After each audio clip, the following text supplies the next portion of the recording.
Hej och hjärtligt välkomna, Peter så här och detta är Kia EV5. Inslaget presenteras i samarbete med Charge Amps, prisbelönta laddboxar i skandinavisk design för hemmet, bostadsrättsföreningen och företaget. Just nu med 2 års kostnadsfri laddassistans vid köp av ny laddbox.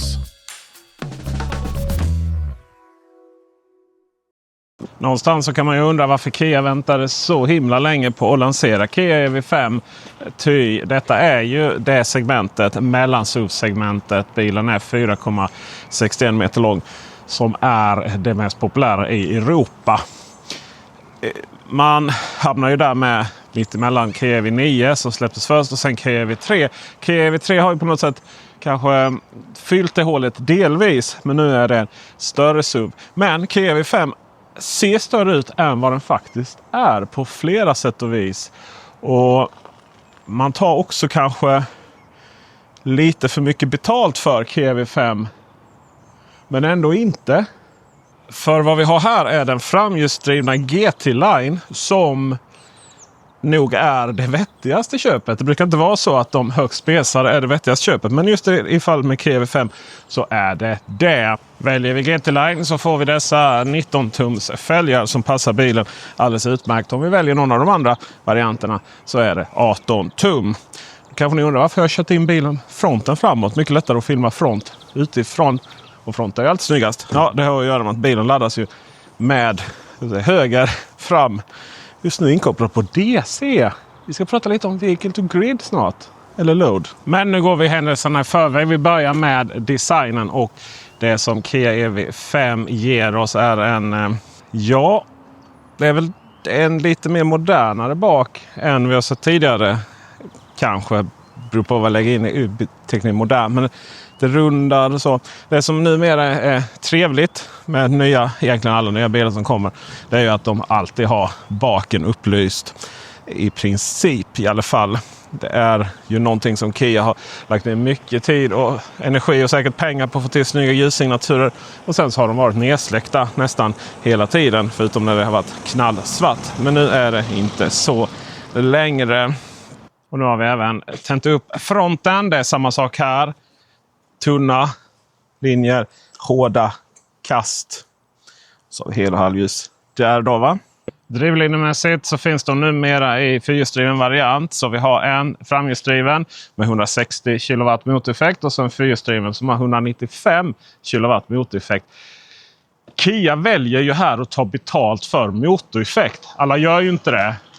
Men det tar de då primärt betalt på kommande GT-varianten.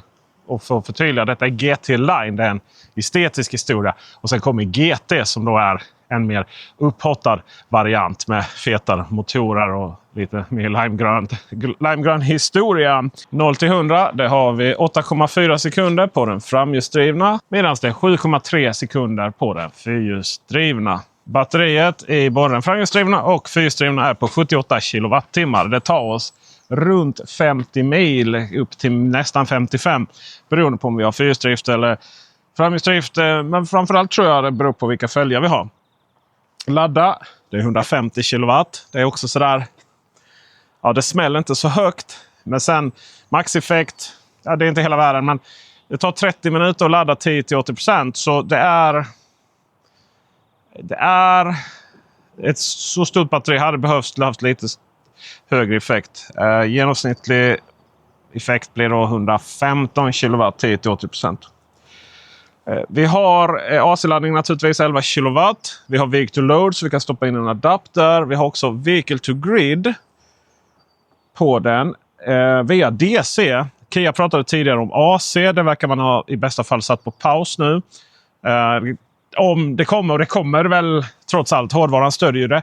Men då väntar man helt enkelt till standarden är klara. Alltså det är inga specialprojekt eller någonting för svensk del. Utan då är det DC. Tyvärr så, jag har en DC-laddare här, nämligen här hemma. Bidirektionell, Vehicle to Grid, Vehicle to Home. Och det fungerar inte ens med den. För Kia låser då sina bilar aktivt och spärrar det. Så att det är bara de som är med i eventuellt projekt och sånt som man håller på med. Men allt detta kommer ju vara historia om bara några år. Men tyvärr i dagsläget så fungerar det då inte. Vad som nästan är mer upprörd över det är att det finns ju ingen avstängningsknapp. Det finns bara en knapp för att stänga luckan. Och om vi laddar via AC då så räcker det med att ta upp nyckeln och låsa upp och så pausas det och så kan man dra ut den.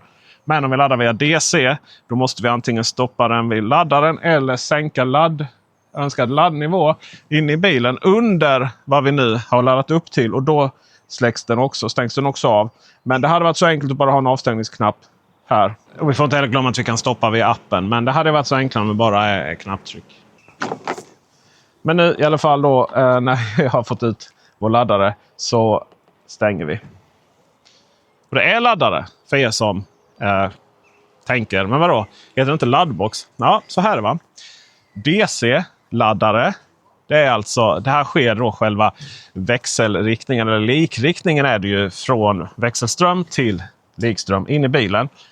Det är själva liksom definitionen av laddning och då sker den inne i garaget här nu då. Medan om vi har en AC-laddare då sker ju själva likriktningen från växelström till likström för att sen vidare in i batteriet. Då sker ju den i bilens ombordladdare. Hänger ni med på skillnaden? Så laddare, laddbox. Det här inslaget presenteras i samarbete med Laddbox-killarna. Helhetslösningar för laddning av elbilen och energilagring till villan, i bostadsrättsföreningen och på företaget. Alltid med transparenta priser, egna certifierade elektriker och kort installationstid. Du hittar din laddbox på laddboxkillarna.se. Macrent, din fullserviceleverantör med Sveriges största Apple-lager. Vi går över och pratar bagageutrymme. För det finns det ändå rätt gott om. I och med att det sluttar inte särskilt mycket. 566 liter inklusive packa ner lite under till. Vi kan ta ner lastgolvet lägre ner. Vi har så vi kan gömma vårt insynsskydd under till också. Mycket bra, mycket bra. Vehicle to load som vi inte kan använda samtidigt som vi gör på ladduttaget. Sen har vi då Kias nya sån här lite system för, kan man nog 3D-printa ut roliga krokar och sånt. Så det här är ett system som kommer att gälla i alla Kia-bilar och även koncernsyskonet eller moden Hyundai. 570-585 kilo får vi lasta in beroende på om den är fyrhjulsdriven eller inte. Det är ju då som vanligt inklusive föraren. 1200 kilo på kroken för den framhjulsdrivna och 1800 kilo för den fyrhjulsdrivna. Vi har hela 100 kilo kultryck. Det brukar vara 75 annars. Oklar vad vi får lasta på taket, men det får vi göra med tanke på railsen, va? Vi har också en frunk på 44 liter. Där vi får plats med en liten vehicle to load adapter. Vi har en förhållandevis ny Kia-app och den är väl härlig. Däremot man måste hela tiden hålla inne för att det ska hända grejer.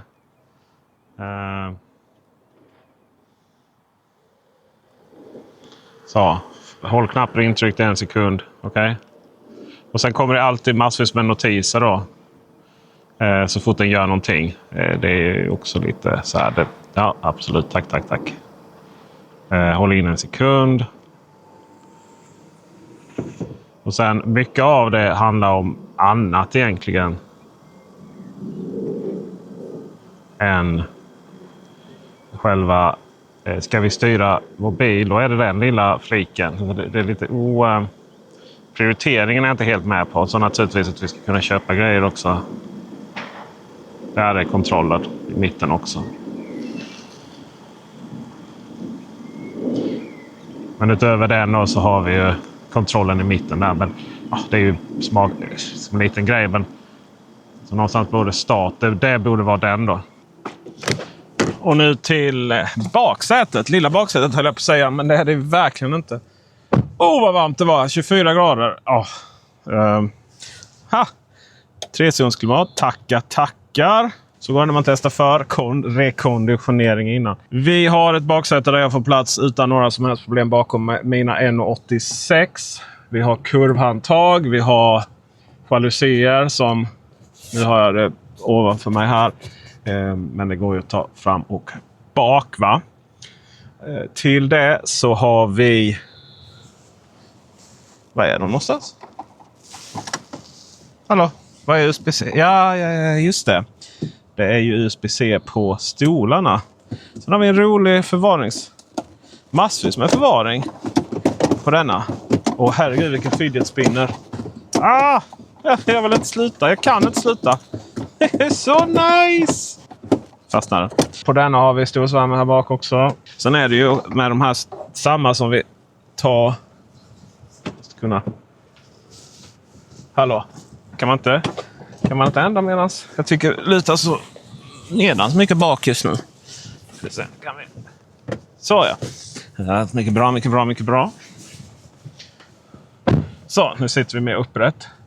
Det är en näve upp nästan till taket.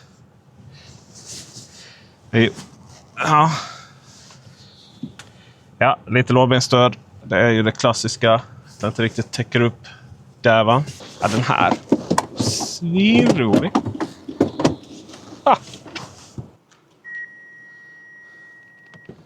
Pipet ni hörde där. Jag antar att det hördes in i bilen också. Det var att det varnade att jag inte hade stängt av bilen. Vilket är lite tokigt. För den borde bara fatta det när jag går ur bilen.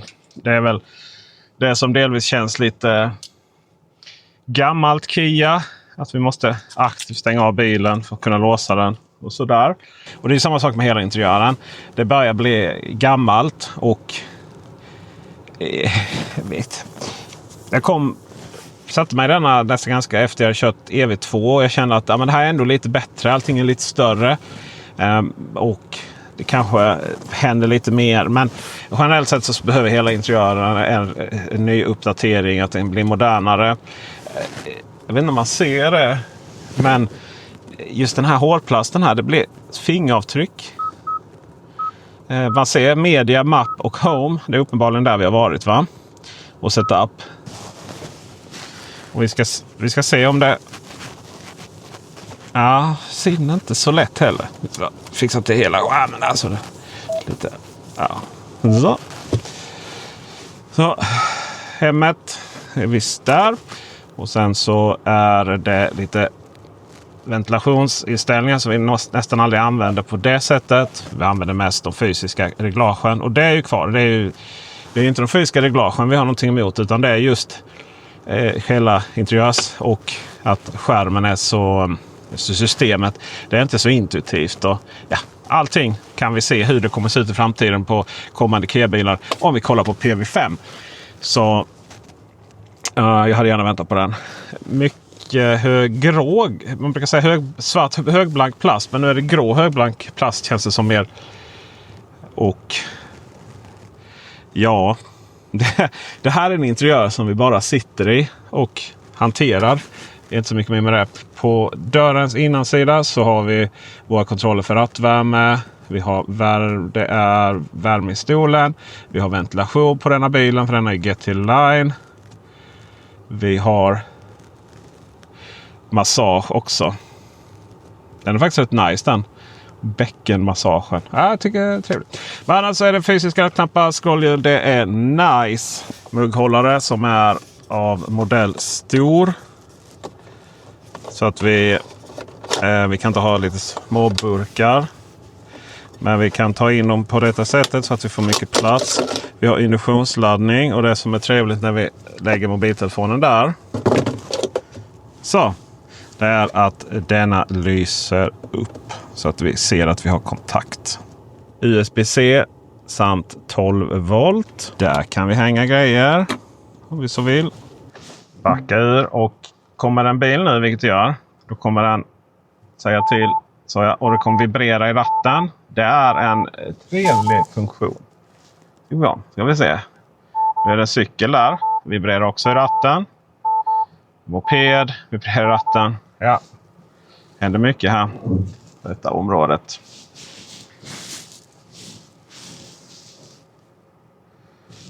Så kör vi framåt.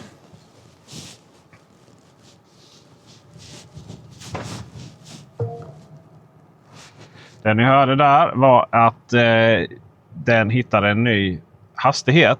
Och till skillnad mot vissa andra ljud så går det att stänga av permanent. Då gör vi det genom att jag har faktiskt satt genväg till förarhjälpen. Så är det ljudet där nere och så stänger vi av den så. Sen så har vi ju då uppmärksamhetsvarnaren som också är en sån grej som den är alltid på. Men numera, förutom för oss som testar bilar och hela tiden kollar i system och annat, vi får ju den. Men den är inte så himla aggressiv som den var tidigare på Kia-bilar. Jag tror till och med det var ett fel mot styrdon eller vad det kallades. Så att det var på EV9. Och hastighetsgränsen den är ju också alltid igång när vi startar bilen. Den kan vi stänga av. Men vi kan då också, klassiker lät hålla inne mute-knappen så stängs den av också. Vändradien är på 11,72 meter. Och det är väl inte superduper. Men det är en framhjulsdriven bil. Så det klarar sig med en viss trottoar. Ja, det var nästan i alla fall. Bra blinkesljud. Nu kör jag med i-pedalsläge. Det är ju ett enpedalsläge. Och den är så att den går ner till 0. Jag har den i level 3. Så att den är ganska så aggressiv. Jag gillar att ha den i 3an. Annars så 1an händer knappt någonting. 2an, ja lite mer. Men vi kör på 3an. Och sen så ibland typ om det är någon fickparkering eller någonting som gör att nu vill vi glida. Då kan vi enkelt med paddlarna ändra det. Och det sparas också varje gång vi startar bilen. Så det är ju trevligt. Chassit, det är styvt. Nästan dovt. Metaforiskt. Det är ju inte alltid sådana här stora SUVar. Man känner ju att den får kämpa lite med dess höjd. Men vi har ett chassi som när vi kör vid brunnslock bara fotplantas igenom. Vi känner inte det inte på något sätt att det blir stötigt eller någonting. Utan jag skulle säga att det är mycket komfortabelt för den här bilklassen. Och med bilklass menar jag då mellansuv och även pris. Jag brukar tänka att Kia, om det är allt förvånande man sett sig Kia-bilar, det är tysk komfort. Både tyst och tyskt. Faktiskt. Den är väldigt lite vägljud som kommer in. Vi har styrningsassistent och det räcker inte med att bara trycka på ratten utan vi måste även först sätta igång farthållaren och sen kan vi sätta på ratten. Nu hittar den inte linjer på det sättet och nu sa den då till att jag tittar lite för mycket på förarskärmen. Men när styrassistenten fungerar så är det kanske den mjukaste styrassistenten. Alltså den minst aggressiva som finns i bilvärlden. Den är nästan för okänslig. Det går att bara genom att hålla, om vi är lite okoncentrerade och så håller vi på ratten lite för mycket. Då kan det vara så att vi faktiskt kör över en linje. Då tar ju linjeassistenten igång visserligen. Till det så har vi en filbytarassistent som det så vackert heter. En del av Highway Driving Assist. Och Highway Driving Assist HDA, det trodde jag förut var namnet för styrassistenten. Men även om vi köper en Kia utan HDA, det går till exempel på Kia EV2. Då så får vi ändå styrassistenten. Så det är mer liksom ett samlingsnamn för allt som händer på motorväg inklusive filbytarassistent. Den är sönderreglerad precis som alla filbytarassistenter. Så det brukar hamna i att vi antingen då, om vi håller ratten för hårt så säger den att vi får inte styra själva.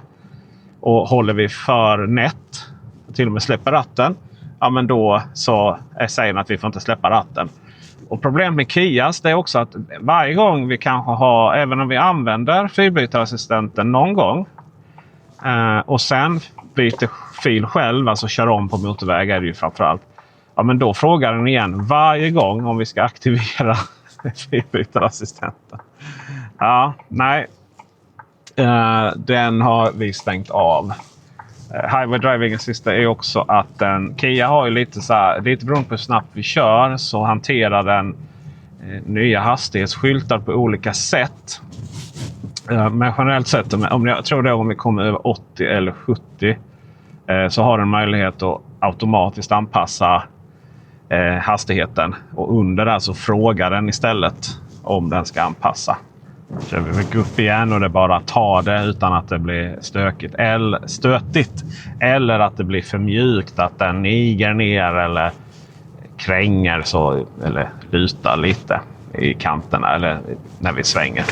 Så det hanterar allt sånt hanterar den bra. Styrningen i sig är väl inget, så här, styrkänslan är inte, det här är ingen bil som vi känner, vilken körkänsla. Däremot känner vi att men vad himla trevligt det är att bara glida fram här i stan. I detta fallet i 30-40 men även upp till 50-60 och så känns det jättebra. Och sen sen kommer vi på landsvägar och motorvägar och då är det en mycket god rullkomfort på den. Så det här är en bil som handlar om att ta sig från A till B med mycket god komfort för sin klass. Det är inte det roligaste vi är med om, men det är bara en härlig vardagsbil. Just att den har så låg motoreffekt, det märks inte in i städer och vi ska ut i rondeller och även på köra om på 90-väg och så, inga som helst problem, utan den har tillräckligt vridmoment och den är tillräckligt god kalibrerad just för att vi ska få den här. Det är en ganska härlig linjär acceleration.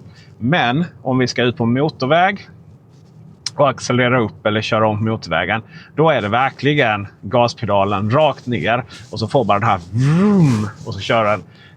Men där i alla sammanhang på motorväg så är det gaspedalen rakt ner i mattan för att det här ska kännas någonting.